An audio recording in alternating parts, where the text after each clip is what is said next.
What's up, boys and girls? It's the Gypsy. Back at it again. Uh, I had to make a video of this fight. Even though I didn't make a prediction video, I had a prediction for this fight. I just sadly didn't put my prediction out there. My prediction was same thing with Teos versus Taylor. I had Taylor winning that fight. I expected Taylor to finish off Teo or win a decision. Mostly I was leaning towards him knocking out Tio. Uh, but I never made a video, even though I was wrong. I still came out on my channel, made a video that I said I expected Taylor to win. In this fight, sadly I didn't do it. I was so more, let's say, more preoccupied in the fight with that's coming up this week with Spence versus Errol's with Terrence Crawford. I ended up making a video, my last video about Spence and Terrence Crawford with the review of Tio and um, what's his name, Taylor fight, which I watched like what was it, last week or something like that, because of the situation I had with the family back then.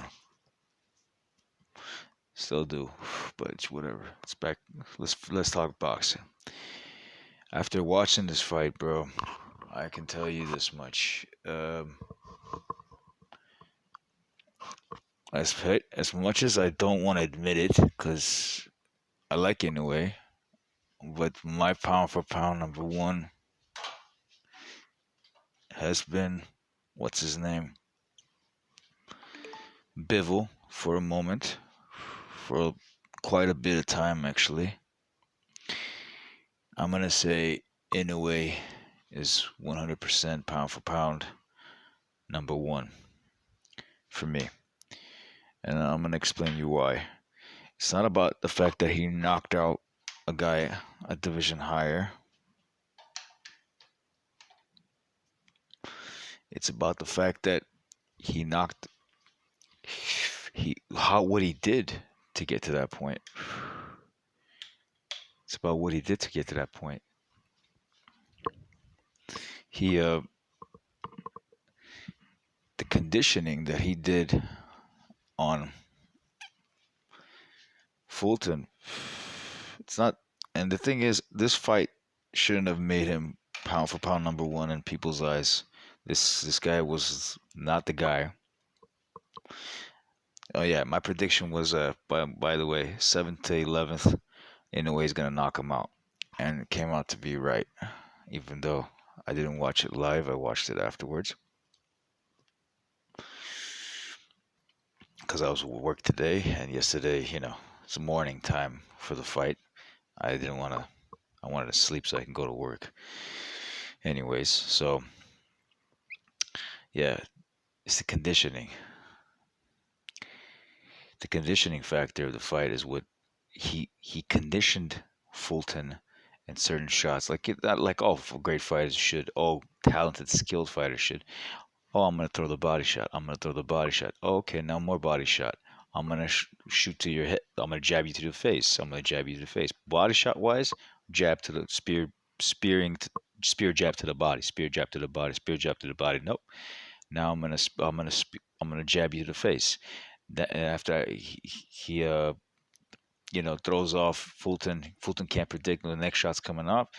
He'll jab and then fucking throw his left backhand at him. And not to mention, both guys had good feet positioning. Both guys had great foot positioning. The problem is that Inoue had faster hands than Fulton by a lot. And to be honest, size-wise, they were not that far apart from each other, like some people are claiming. Like, for instance, Usyk is so much more smaller than thing is Daniel Dubois or AJ. You know what I mean? That's a size differential, big time. But I'll get to that size differential section later.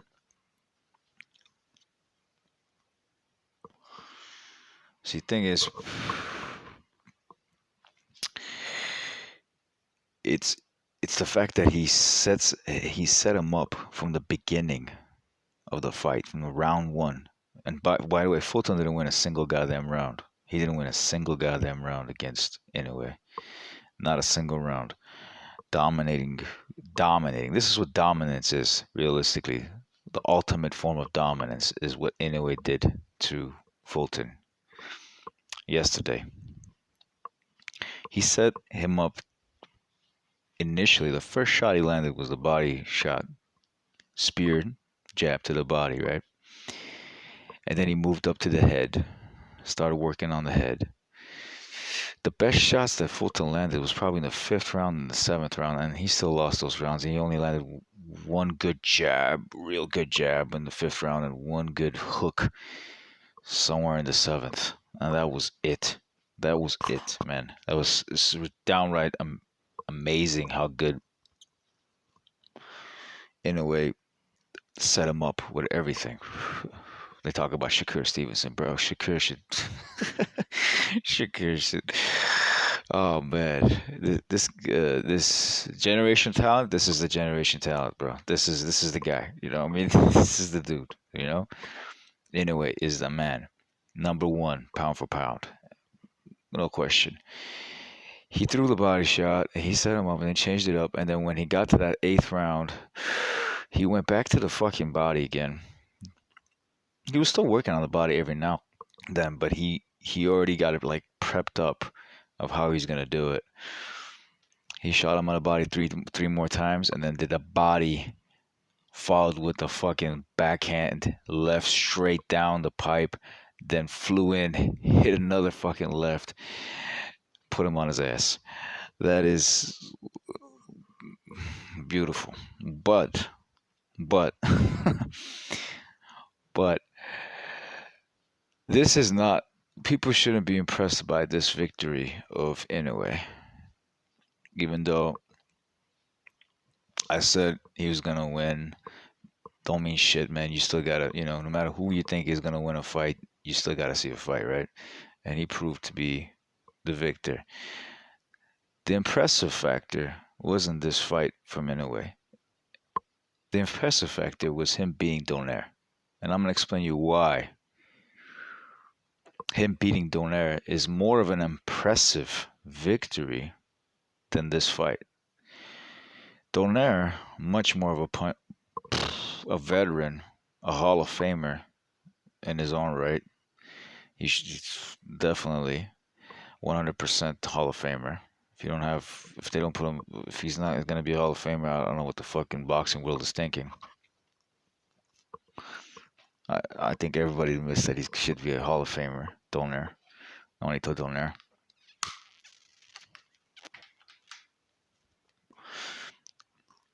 I'm going to explain to you why the Donaire fight right now is more impressive. It's because Nonito Donaire has a lot of power, man. And that kept Inoue honest, kept him moving, kept him throwing single shots and moving out of the way, and unlike what he was doing to Fulton, because Fulton doesn't carry any power. And even when he was sitting on his punches, he was too scared. The only two times that he actually got a good shot, like I said, the fifth and the seventh round, he was too scared to do anything afterwards. Donaire, on the other hand, was bringing it to Inoue, chasing after him. And, by the way, size-wise, that's where the size differential was pretty fucking obvious between Donaire and Inoue. Inoue was much smaller compared to Donaire. On top of the fact that Donaire had to be realistic, much more power than Inoue does. Like he was showing it in the fight. Even though in that fight as well, I had picked Inoue to knock out Donaire, the first fight and the second fight. Even though the first fight didn't turn out the way I predicted, It went into decision, but it was a hell of a fight. Still, again, a dominating performance by Inoue. Not so much as dominating as this one, but dominating as it was. He was single shotting him. He was single shotting him, sometimes double shotting him, and moving out of the way of. Sometimes not moving out of the way, but majority of the times moving out of the way of Donaire's shots. Donaire didn't get stopped in the second fight in 2 rounds. I mean, if you don't see that as pound for pound great, I'll explain you why now. That's the same thing as Dmitry Bivol fighting against Artur Beterbiev and having that same result in a 2 fights. Imagine Bivol goes in there, outboxes him, and the second time around he knocks out Beterbiev. I don't see that happening ever. If there's a rematch between them, I don't think it is still a question whether you can even beat Beterbiev, whether you can stand the punches of Beterbiev. And Beterbiev's a hellacious puncher, similar to what Donaire is in the weight division they were fighting in. Inoue and Donaire, that is, what they were fighting in. So it's the same scenario. Imagine Bivol fighting Beterbiev and having that kind of performance in the first time around, and then having his cheekbone broken or whatever, his eye socket broken, because that's what happened to Inoue. And I think Donaire had his jaw broken. I don't know what the fuck. I forgot the whole medical diagnosis between these two. Something was broken on both sides, and they kept on fighting. And ultimately, second time around, Inoue won. It's pretty impressive, you know what I mean? But it's very impressive. And that should have been probably the the icing of the cake of Inoue being pound for pound #1. But I was like, Donaire is old, you know, Donaire's this, Donaire's that, you know, Donaire's past his prime. Then he beat a old Donaire, but nah, bro. Let's be realistic. We just saw a young man, Fulton, go in there and completely get outclassed in a bigger division, obviously, but surprisingly, Inoue didn't look that much smaller or that much bigger. He looked about the same size as Fulton, and he annihilated Fulton, annihilated him. Donaire, on the other end, bigger, stronger, much more experienced, veteran, heavy puncher, heavy like thing is Beterbiev is in his own weight division, and he goes in there and look what he does to him. That's impressive. And on top of that, he's undisputed as well. Anyway, in one of these 4 divisions, which I don't really keep track of that much. A 4-weight division champion, one of which he's undisputed in. That's fucking ridiculously great. And if you don't put him as pound for pound #1, and it doesn't even matter what happens between Terence Crawford and Errol Spence, which I'm very excited to watch that fight. I think it's gonna be long awaited, of course. Everybody has been waiting for that fight for quite a bit of time. It wouldn't matter who wins that fight, whether it's Terence Crawford or Errol Spence, which I pick Errol Spence, obviously. It don't matter. Inoue, still pound for pound #1. Because neither one of those guys, Terence or Errol Spence, has fought a power puncher like Donaire in their own weight division. That would be like them fighting someone like Beterbiev in their own division. You know what I mean? And performing the way and having the size differential like how Inoue had. Size difference, you know, small, big. Even if Terence wins, it doesn't change anything. If Terence wins, Terence has to win in a I don't know, bro. He needs to knock out Errol Spence in 5 rounds or some shit like that, or 4 rounds for him to even be to to be to have that argument. If anyway, or or it's Terrence Crawford that's better. If he goes to a decision with Errol Spence, maybe who knows? Maybe in a second fight, if they have a rematch and he knocks him out, then if he wins the first fight, Terrence Crawford that is, and then goes to the second fight with Errol Spence and he knocks him out, and similar to what Inoue did to Donaire, and even then you can still not say that because the fact is Errol's not he's a heavy puncher, but he's not like Donaire is, you know, for the division that they were fighting. It was a 122 or whatever it was. I don't, as I said, I don't keep track of these lower weight divisions. I think no, not even close, bro. It still wouldn't be. It's still you still would have to say Inoue, and not this is not being racially biased or anything like that. I'm just being honest, dead on truth. Inoue is a monster, bro. Inoue is genuinely, yeah, sucks to say it, but he is the better boxer, even over Bivol, over a lot of these guys. The stuff that I saw him do against Fulton today, because I watched it today after I came off of work, and I don't see any one of these guys doing. And the committing, you see, they all see like Usyk is a great boxer, Bivol's a great boxer. Uh, boxer move. They're movers. Canelo's a good boxer too, but he's not a mover. Canelo has the power for but he's not much of a mover. He has his feet planted a lot of times. But Usyk and Bivol are movers, and they don't generate that kind of power like Inoue does, bro. They don't do that. And yes, they do fight bigger men and all that stuff. Usually, I would say the guys that's in Usyk and Bivol fight usually are bigger than themselves compared to what Inoue fights.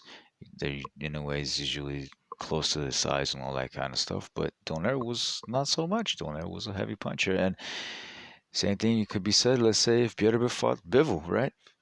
About the same height, but yeah, size-wise, yeah, Beterbiev is wide, but what's happening there? I don't think Bivol wants that fight with Beterbiev, man. It's a tough fight, and I think he's waiting till Beterbiev is old enough to challenge him. Let's be realistic. You know what I mean? But anyway, on the other hand, he's going for the challenges and he's doing what it needs to be done to take care of, these divisions. So, yeah. Inoue is pound for pound number one. In my book, he is pound for pound number one. And who knows, maybe I think he can probably even go up to 130. That's where I start paying attention a lot more. And not 122 or 126, but 130 after he becomes undisputed in this division.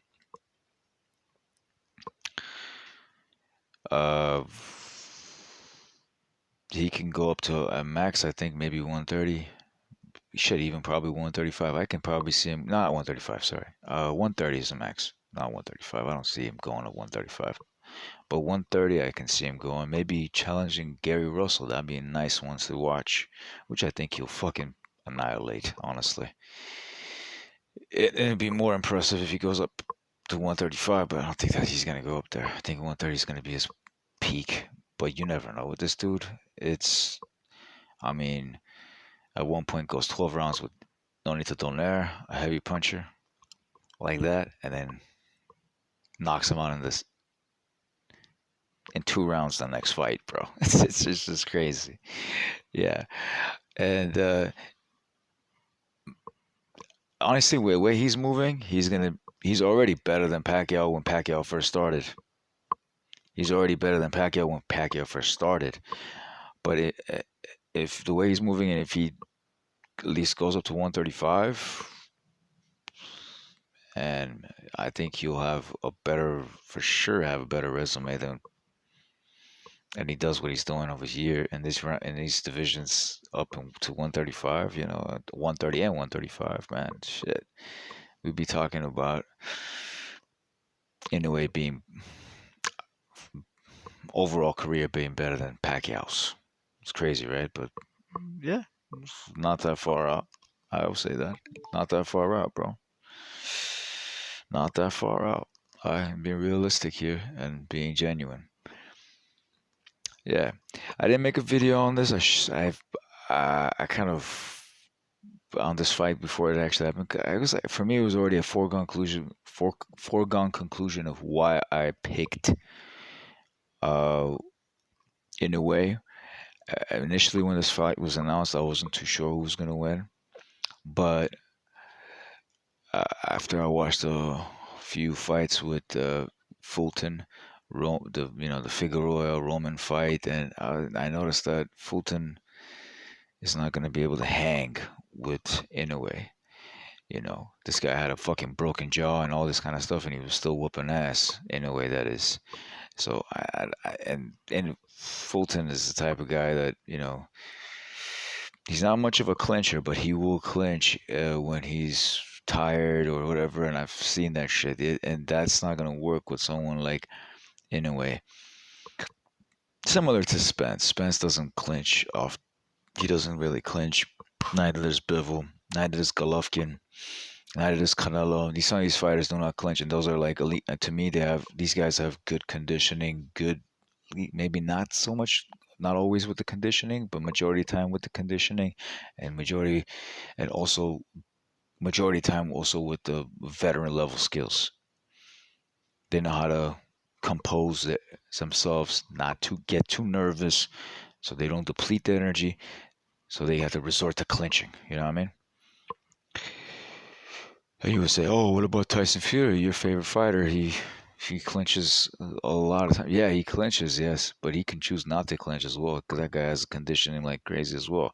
He chooses to clinch just because it makes it easy on him to train his opponent down with his weight on top of him, and that's a heavyweight division. It's a whole different ball game. You know, Following off the Klitschko era. Klitschko was all about that. So was Lennox Lewis. It's different. Heavyweight division is different. Um, so yeah, I do have Inoue as my pound for pound number one now. I think I should have put him pound for pound number one. I was having a hard time.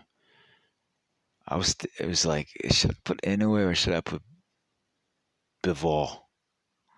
Because of how much Bivol gets hit and how much he hits back.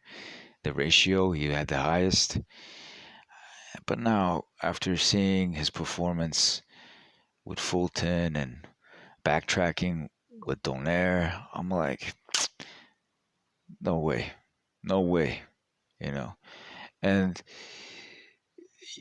him having how many championship fights and winning, you know, was it? I don't know how many they said. So I haven't actually checked myself because I haven't watched the lower divisions. This is something about 18 or something like that. Don't mean anything to me as much as the competition, who you fought, what's the guys, the real, the people that were worthy of mentioning. You know what I mean? That's what matters to me. And anyways, resume, the guy that matters the most, it's obviously a Hall of Famer, is Nonito Donaire. And I've only picked one time against Inoue because I didn't know who the fuck he was, and this was years back, maybe 5 years ago, 6 years ago. I think it was like the guy he fought was Rodriguez, and I just went. I just didn't. I thought he was overrated anyway at the time. It was 5 years ago, so I picked against him, and I was proven wrong, real fast, real quick. You know what I mean? Um, Yeah, this is a generational talent, bro. And since then, I haven't picked anything against Inoue. I think every not I think every single fight has been Inoue all the way. I believe that he was going to knock out anybody he fought against because he was. As I said, there's a few great fighters in today's era, and there's not a lot of them. They mentioned Shakur Stevenson. That kid's not fucking great, bro. He's really not, and people are going to find out later on. He's not that great. He's not that good to be great. He's good. He's not that good to be great. Is more like it. The great fighters are this guy, and as I said before in my last video, Inoue is soon to be great, but he was actually what was already. I should have been. I should have just said he was great already. I just didn't look through because, as I said, I don't watch the lower divisions as much. But he is. Inoue is great. Lomachenko was great. Who else? Terrence and Errol Spence is great. That's four guys, right? So you got Inoue, that's number one. Lomachenko, two, that's great. Um, and then third one is Terrence Crawford. Fourth one, Errol Spence. I'm not going by ranking. I'm just going by the lower weight divisions up. And then you have Canelo, that's great. Bivol, that's great. Beterbiev, that's great. And then you have Fury, that's great. And Usyk, that's great. That's 9 great fighters of today's era that are active. Yeah, we can't say Pacquiao and all that stuff because he's there. He's not around anymore. He's retired. And I think there was another fighter that was possibly. Oh, Donaire is also still great until unless that fight he end up with with Inoue fucked him up all up. That's another guy that I can consider great as well. I can put him on my so it's 10 if he ain't fucked up by the loss with Inoue. Yeah, those are the great fighters. Not Teofimo Lopez, Josh fucking Taylor, all these motherfuckers, bro. Like Tank Davis, Shakur Stevenson, Jaron Anus. Jaron Anus hasn't done much of anything, bro, to be considered great, honestly. Not to my eyes, at least. I think Jaron Anus will probably, if he was to choose, he was to fight either Terrence or Errol. I think he gets beat by both guys nowadays, and I think their fans know that as well. You know, they're like he's not ready for them. You know, most of them at least think like that. Not all of them. You know. Then also there's I'm not saying he doesn't have potential. Jaron Anus has potential. Jaron Anus has potential. He can, but for now, I'm not really seeing anything that special from him. He's good. He's got power. He's got good size for 147. You know, he moves good. But there are things that he does that I can see Errol Spence taking advantage of. I can also see Terrence Crawford taking advantage of. You know, a fighter like that. Lipinets was tagging him up, man. Lipinets was tagging him up, and then Lipinets is a small guy. He's 140 to 147. He moved from 140 to 147. He was tagging him up, and he was having some level of success until Jaron Anus' power took advantage of him and ultimately stopped him at the end with the combination of punching. I mean, when he's hurting him and he's shelling up, he's going to throw a lot more punches, right? Because it's the name of the game. You know, you hurt the guy in front of you. If you have a harder punch than the guy in front of you, you're going to ultimately make him shell up, even though that guy might have better skills than you. I'm not saying Lipinets had better skills than Ennis. No, that's not what the case is. But if if Lipinets was able to do that, then what did you expect someone like Terrence Crawford would do? You know, who has much more skill, much more better movement and everything, all that kind of stuff, or even Errol Spence would do. It's just, come on. Anyways, yeah, those are the great fighters of today's era now. There's only 10 that I just mentioned. And you guys could replay that and hear the 10. I'm not going to say it again. 10. There's 10 great fighters. But, oh, I don't have them. I don't have all that 10 that I just mentioned in my pound for pound top 10. I don't. Um, but to be realistic, and because of some of the accolades, the newly done accolades, you have to consider that new things, that achievements that some of these fighters have done. That's the reasons why I can't put those guys, not all of those guys, in there. Majority of them are in there in my pound for pound top 10. But I think Donaire is probably not in there because he hasn't done much recently to, what have you done for me lately? That's the case. So, I mean, who did I mention? Inoue. I said, we can go back. I mentioned Inoue. I said Lomachenko. I said, who did I say besides? I said Terrence, Errol Spence. I said Canelo. I said Terbev. I said Bivol. Yeah, I think I think they all belong in my top 10 except for Donito Donaire because Donito hasn't done anything much lately and he's on his way out. I think all of them except for Donito Donaire. But those 10 are great. Just bar none. I mean, I should fucking reevaluate my pound for pound list. I probably should. Should probably reevaluate big time. I haven't done one for a long time, but I should fucking reevaluate it. I did it only from 1 to 5. I didn't do a top 10 the last time I did it, and some of them belonged in the same bracket as let's say Terrence and Errol fell in the same area in the top 5. I forgot what it was. They were in the 5th place or something like that. I forgot it, but it doesn't matter. Story was this whole video is all about. Initially, we drifted off from conversation, but it was about Fulton and Inoue specifically. And yes, Inoue is pound for pound number one. No argument. I have no argument. No challenge with this case. He is definitely pound for pound number one. Yeah. And I was hoping I didn't jinx this fucking fight because as last time I said Taylor, Tio and Taylor could have taken it, man. Taylor, that was not a dominant performance by Tio. He could have taken it. And Taylor was off. He was washed, to be honest. He was not the same Taylor that back in the day, so Tio is just one lucky son of a bitch. Like that's all I could tell you. And oh yeah, and one more thing. Cambosis. The fight with Cambosis that happened with Hughes. I don't think Hughes won that fight. I think Cambosis won that fight, but by a razor edge, 1 round difference. The 12th round, nobody did anything. I scored it as a 10-10. But before I got to the 12th round, I had Cambosis up 6, and Hughes had 5 rounds.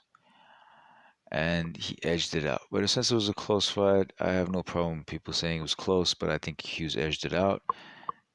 But Cambosis in my eyes won that, and I'm not saying that because I'm a Cambosis fan. No, I never really was a Cambosis fan, but I do believe that Cambosis could beat Tio, and that's exactly what happened. I was hyped about Cambosis, not a fan of Cambosis. Fan of sport, bro. You know what I mean? I mean, if he did it good enough, I would have started been more of a fan, but I was hyped about him. Rolly's fight, I said Rolly could have done. Rolly was another guy. Rolly was, I said Rolly, if he keeps his head in the right position, right focus, and everything, he would do. He has potential because he genuinely does. Rolly does have potential. But based on his last performance, I think he was trash at 140, bro. Honestly, Rolly did definitely lose that. Probably he was losing. Probably I didn't really look at the fight, but based on what I saw from the highlights in this, I think he genuinely was losing that fight, and they kind of saved his ass. Roy Romero, that is. And that's all I gotta say, man. I think all these, you know, boxing media should recognize that Inoue is pound for pound number one. And honestly, there should be no debate about it. And that's all I gotta say. No debate whatsoever. There should be none. He is truly the pound for pound number one. Not Canelo. None of these guys. None of them perform the same way. Not Canelo. Not Usyk. Not Bivol. Not Terence Crawford. Not Errol Spence. None of these guys belong in the pound for pound number one spot. This is the guy that belongs there. He's got the talent, he's got the speed, he's got the skill, he's got the durability, he's got the full package. He is the full package. Inoue is the full package of what a boxer should be as a pound for pound number one. And take it back. One more thing. He moves up multiple weight divisions. That's all you need to know. On top of all that, and dominates his opponents by finishing them. On top of that, without any tune-ups, without none of that shit, pound for pound number one. End of story. This is the Gypsy. It was nice talking to y'all. Next time I'll probably make a video is after Errol Spence hopefully either knocks out Terence Crawford, because that's what I picked, and I do believe that Errol should be the one beating Terence Crawford. If he stops him at 11 and 12. If it's a decision, it's a unanimous decision, Errol Spence. Either he stops him, Errol Spence stops Terence 11 to 12 rounds. On 11th or on 12th, I don't believe he stops him in 10, 9, 8, those rounds. Yeah, I don't believe that. I think he stops him later at the 11th or 12th. Or he gets a decision victory, unanimous decision victory over Terence Crawford. And who knows if Terence will ever want to fight him again after that fight. I don't think there's gonna be a rematch, because the beating is gonna be too much for the body of Terence Crawford to handle. I don't believe it, but I've been wrong before. This is a Gypsy. As I said again, nice talking to y'all. Yowza. I'm out.